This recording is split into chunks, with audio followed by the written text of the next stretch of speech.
Hello guys, it's me आकाश गुप्ता, जिनकी pick अभी आप अपनी स्क्रीन्स पे देख रहे हैं।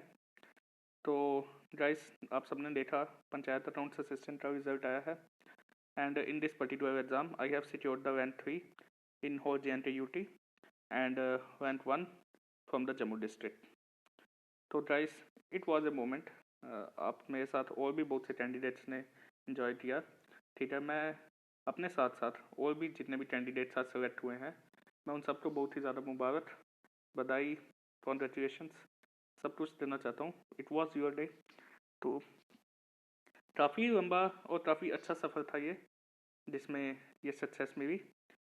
पहले मैं बता दूँ, सिलेक्शन इन अकाउंट्स असिस्टेंट, लेकिन मेरा कोई अकाउंट्स बैकग्राउंड नहीं था, मेरा इंजीनियरिंग बैकग्राउंड था। I am a computer science engineer. ठीक है, CSE में मैंने इंजीनियरिंग की हुई है और काफ़ी ज़्यादा इस एग्ज़ाम में मेहनत करी, अच्छा भी लगा, नया कुछ सीखने को मिला और फाइनली आज जॉब भी मिली है। I have secured 102.75 marks. कहीं ना कहीं मुझे था कि मेरा सिलेक्शन हो जाएगा और हाँ, टॉप 50 टॉप 100 की मुझे उम्मीद थी, बट रैंक 3 आना, it was a feeling for me. और 3 रैंक की बात नहीं होती है, जिसकी भी आज सिलेक्शन हुई है, आप सब बधाई के बहुत ज़्यादा हकदार हो। तो गाइस, ज़्यादा टाइम ना बताते हुए हम देखेंगे फाइनेंस अकाउंट्स असिस्टेंट की क्या स्ट्रैटेजी, क्या सोर्सेज रहेंगे और मैंने क्या स्ट्रैटेजी फॉलो की थी, मेरे क्या सोर्सेज थे, सब मैं बारीकी से बताऊंगा। तो देखते हैं इस वीडियो को आगे कि क्या क्या है स्ट्रैटेजी और sources. Guys, when you talk about the strategy, देखिए सभी पूछते हैं कि आपने क्या फॉलो किया। ये सबका यूनिक होता है। I am not using the pen, I am using the finger. ठीक है, इसलिए थोड़ी हैंड राइटिंग इशूज आ सकते हैं, आप समझना इसको। सबके रिसोर्सेज यूनिक होते हैं, यानी कि जो जहाँ से मैं पढ़ाई कर रहा हूँ वहाँ से क्या आप नहीं कर रहे हो, लेकिन जो मैंने फॉलो किया था वो मैं बताऊँगा आपको एक एक करके। जब बात करते हैं अकाउंट्स की, अकाउंट्स का मैंने, आपको पता होगा काफ़ी यूट्यूब चैनल्स थे, अच्छा पढ़ाया उन्होंने। ठीक है, मैंने अपार्ट फ्रॉम यूट्यूब चैनल्स, जो मेरा मेन सोर्स रहा वो था NCERTs। These are must. ठीक है, आप ये मत सोचिए कि 1800 वैकेंसीज हैं, ये है वो है। आपने अपना लेवल बेस्ट परफॉर्म करना है, तो NCERTs are the source for it. और NCERTs आपको लाइन बाय लाइन पढ़नी चाहिए हर एक चैप्टर की, और उनके दिए हुए MCQs को सॉल्व करना चाहिए। जैसे आपने कोई भी चैप्टर पढ़ा, आप उसके MCQs को गूगल पे सर्च कीजिए और फिर उनको सॉल्व कीजिए। जैसे ही वो सॉल्व होंगे, आपको इंटरनल मोटिवेशन आएगी और आपका ये सेक्शन स्ट्रॉन्ग हो जाएगा। In accountancy section I have secured 25.5 marks.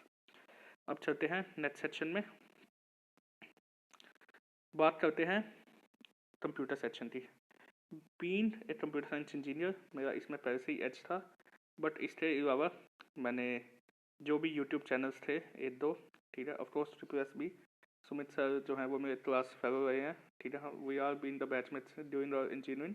तो सुमित सर की वीडियोस, इसके साथ साथ जो भी रेलिवेंट मुझे मटेरियल मिलता गया, एक दो अच्छी बुक्स भी थी, अरिहंत की हो रही, और भी एक दो कोचिंग सेंटर के नोट्स वगैरह, वो मैंने फॉलो किए। तो उसके साथ टॉपिक बाय टॉपिक, जैसे आपका कोई भी एक टॉपिक है, जैसे MS पावर पॉइंट, तो MS पावर पॉइंट है, तो MS पावर पॉइंट के आप जितने भी इंपॉर्टेंट क्वेश्चन है, लगभग 50 से 60 क्वेश्चन, ठीक है, उन सारे क्वेश्चन को अच्छे से देखिए। ठीक है, तो किसी भी एग्जाम को आप छोटा मत आंकिए, ये मत सोचिए कि इसमें 1800 वैकेंसी है तो मेरा हो जाएगा, मेरा हो जाएगा। आपने देखा कट ऑफ 80 दिया, जो कि कोई भी एक्सपेक्ट नहीं कर रहा था, even not me, even I was expecting the 75 to 77 cut off. तो र्यूमर्स पे मत जाइए, आपने अपना लेवल बेस्ट परफॉर्म करना है। हर वक्त जब आप तैयारी कर रहे हैं, आपको यही मान के चलना है कि there is a candidate who is preparing around with me to keep me out of the competition. ठीक है, जब ऐसी मोटिवेशन होगी तो एग्जाम पता क्रैक होंगे। आता है तीसरा कंपोनेंट, जो मेजर कंपोनेंट तो था वो था GS। हाँ, कंप्यूटर में मेरा स्कोर 30 था, सॉरी ये मैं मेंशन करना भूल गया। बात करते हैं GS की। GS आपको पता है काफ़ी ज़्यादा डाइवर्स था, और इसमें क्या था, GS में टॉपिक वाइज टॉपिक दिए हुए थे, GS में आप जो हो, 2-3 बुक्स फॉलो करो। रोज बोलते हैं कि एक बुक को मल्टीपल टाइम्स पढ़ो, लेकिन ये स्ट्रेटजी मुझे सही नहीं लगी, बिकॉज ये मेरा फर्स्ट एग्जाम नहीं है जो मैंने क्वालिफाई किया। I have qualified TS mains also, I have qualified IB, I have qualified CGL, लेकिन कहीं ना कहीं कभी इंटरव्यू में, कभी मेंस में कहीं ना कहीं मार पड़ रही थी। तो इट वॉज ए स्ट्रगलिंग, क्योंकि काफ़ी स्ट्रगल किया है 3-4 साल से बने हुए, तो फाइनली अब जाके कहीं पे सिलेक्शन हुई है। तो इसलिए 2-3 सोर्सेस रखो। फॉर मी द सोर्सेस वर 8 और बोर्ड के नोट्स मैंने सोर्स फॉलो रखे।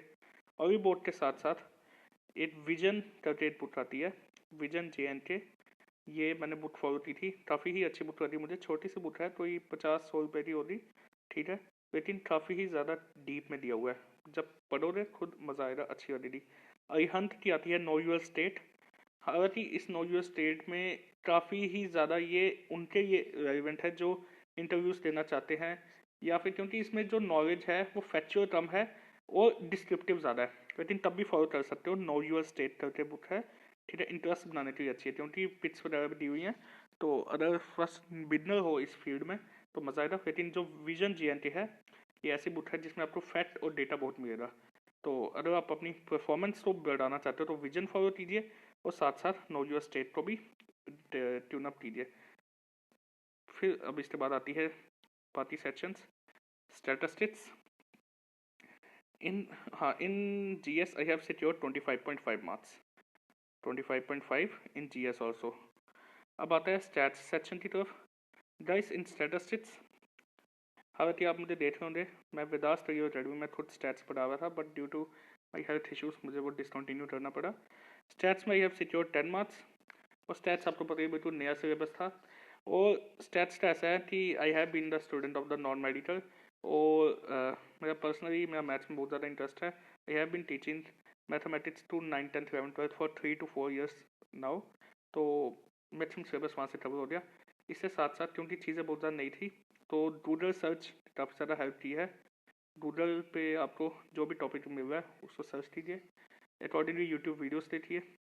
हालांकि मुझे जम्मू में कोई भी इतना यूट्यूब चैनल कोई मिला नहीं। मैं खुद मानता हूँ कि जो मैंने भी पढ़ाया बाइट वो भी सफिशेंट ना हो जो पेपर में आया था। तो गूगल सर्च हो गया। तो और भी बोर्ड के नोट्स इसमें भी थोड़े बहुत आपको हेल्प करेंगे। और भी बोर्ड के नोट्स ने भी हेल्प की, एक ओवरव्यू दिया। बात आती है इकोनॉमिक्स और साइंस की। गाइस इकोनॉमिक्स में मेरा स्कोर अच्छा नहीं है, इकोनॉमिक्स में मैंने 4 मार्क्स स्कोर किए हैं, पर तब भी जो मैंने पढ़ा था, मैंने टॉपिक वाइज टॉपिक, एक बुक थी विशाल करके, विशाल पंचायत अकाउंट असिस्टेंट, ठीक है, उससे पढ़ा था। तो इकोनॉमिक्स सेक्शन भी काफ़ी टफ आई थी, तो इसलिए इकोनॉमिक्स का बेटर यही होगा कि आप किसी और से भी कंसल्ट कीजिए। तो लेकिन जो मेरी स्ट्रेटजी थी वो मैंने ये थी, विशाल की बुक पढ़ी थी, क्योंकि इकोनॉमिक्स में मैंने वास्ते 10 से 15 दिनों में ही किया था जो भी किया। बात आती है साइंसिस की। तो गाइस साइंस में भी अच्छा जो है मेरा स्कोर रहा। आई have secured 7.75 marks in the science. Science में मैंने तरुण गोयल GS की बुक आती है, तरुण गोयल करके, उसके जो टॉपिक्स थे उनको मैंने अच्छे से गो थ्रू किया था। जो भी आता था जैसे हीट वेव वगैरह, जो भी आपके वाइटामिन वगैरह जो टॉपिक थे वो अच्छे से मैंने इसमें पढ़े थे। जैसा कि मैंने बताया कि मैं 9th-10th को ट्यूशन पढ़ाता हूँ, तो उससे मेरा काफ़ी ज़्यादा सिलेबस कवर हो गया था साइंसिस का। गाइस ये सब तो थे सोर्सेस, पर मेन चीज़ होती है कि सोर्सेस यहाँ पे थे, तो मेन चीज़ होती है स्ट्रेटजी क्या फॉलो की। Guys any exam without test series नहीं निकलता, ये मेरी पर्सनल ओपिनियन है। जितनी टेस्ट सीरीज दोगे उतना आपका स्कोर बढ़ेगा। टेस्ट सीरीज यही नहीं होती कि आपने कोई एक पर्टिकुलर वेबसाइट की टेस्ट सीरीज है, ऐसा नहीं होता। आप गूगल सर्च कीजिए, आपने कोई टॉपिक पढ़ा, आप गूगल पे उसके MCQ सर्च कीजिए। जैसे आपने क्रैश बुक पढ़ा, तो ये क्रैश बुक MCQs, तो उसमें बेसिक से लेकर CA लेवल तक के जो MCQs होंगे वो सॉल्व कीजिए। जो होते हैं ठीक है, नहीं होते हैं उनको स्क्रीनशॉट कीजिए, बुक मार्क कीजिए, आपकी फर्दर प्रिपरेशन के लिए वो काम आएंगे। इसके साथ साथ टेस्ट सीरीज लगाइए। I have followed the all the test series starting from the, सबसे अच्छा जो मैं शुक्रिया अदा करना चाहूँगा वो ऑलवी बोर्ड का। ऑलवी बोर्ड क्यों? क्योंकि इन्होंने जून में ही टेस्ट सीरीज स्टार्ट कर दी थी, तो वहीं से अपना मैंने रैंक देखना शुरू कर दिया था। तब मेरा रैंक शायद से 4 to 5 था, लेकिन इट वॉज ए शॉर्टिंग। और हाँ, मुझे अच्छा लगा कॉम्पिटिशन देखते कि जब मैं 10 नवंबर को पेपर देने जा रहा था, तो 4 से 5 नवंबर को मैंने अपना रैंक देखा, तब मेरे जो 80 मार्क्स थे, जो मैंने 23 जून को टेस्ट किया था आई थिंक, वो मार्क्स 80 मार्क्स, मेरा जो रैंक 3 से 4 था पहले 2-3 महीने, 5 नवंबर तो वही मेरा रैंक 100 कुछ हो गया था, यानी कि कंपटीशन था। तो कंपटीशन को अंडरमाइन नहीं करना है गाइस। तो और भी बहुत ही टेस्ट सीरीज, और भी ये 2 पॉपुलर चैनल्स हैं, उनकी टेस्ट सीरीज, जो भी आपके पास रेलिवेंट टेस्ट सीरीज है आप उनको दीजिए, ठीक है। टेस्ट सीरीज की ज़्यादा कॉस्ट नहीं होती है, 300 400 500 जो भी होती है। टेस्ट सीरीज आपको वो फ़ायदा पहुंचा सकती है जो आपको कुछ नहीं दे, जो आपको कोई और चीज़ नहीं पहुंचा सकती। मेरी आपसे एक ब्रदरली एडवाइस यही है, जेन्युइन एडवाइस यही है, टेस्ट सीरीज को फॉलो कीजिए। अब बात आती है कि आगे फाइनेंस अकाउंट असिस्टेंट का क्या। गाइस मोर और लेस सिलेबस इज सेम, ठीक। तो सेम सिलेबस के साथ आपको वैसे ही तैयारी करनी है, जिनका हो गया अच्छी बात है।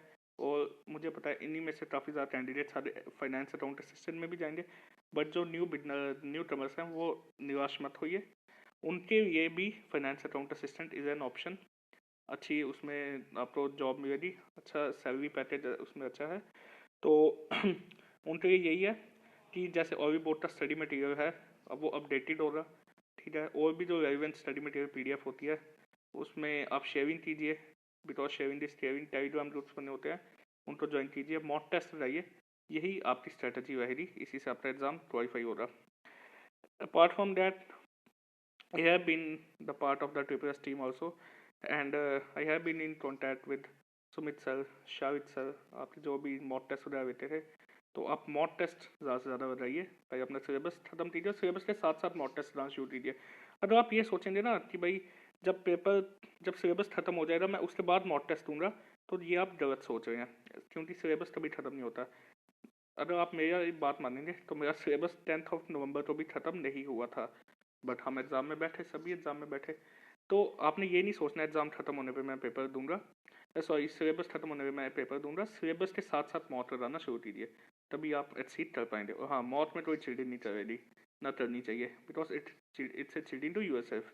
मॉक में टॉप करते आप कुछ प्रूव नहीं करने वाले। तो ठीक है गाइस, तो I really wish a heartiest congratulations to all the qualifiers, and even to those who have missed by some marks. You have played well.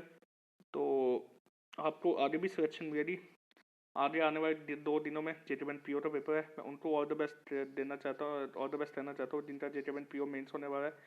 Next month JTBAN associate के एग्जाम्स होंगे, उनको भी मेरी तरफ से बहुत बहुत बधाई, ऑल द बेस्ट, वो अच्छा परफॉर्म करे और हम इस JNT UTT अनएम्प्लॉयमेंट जल्दी खत्म हो और सबको अच्छी जॉब्स मिले। तो guys good night, stay best and stay safe, bye bye.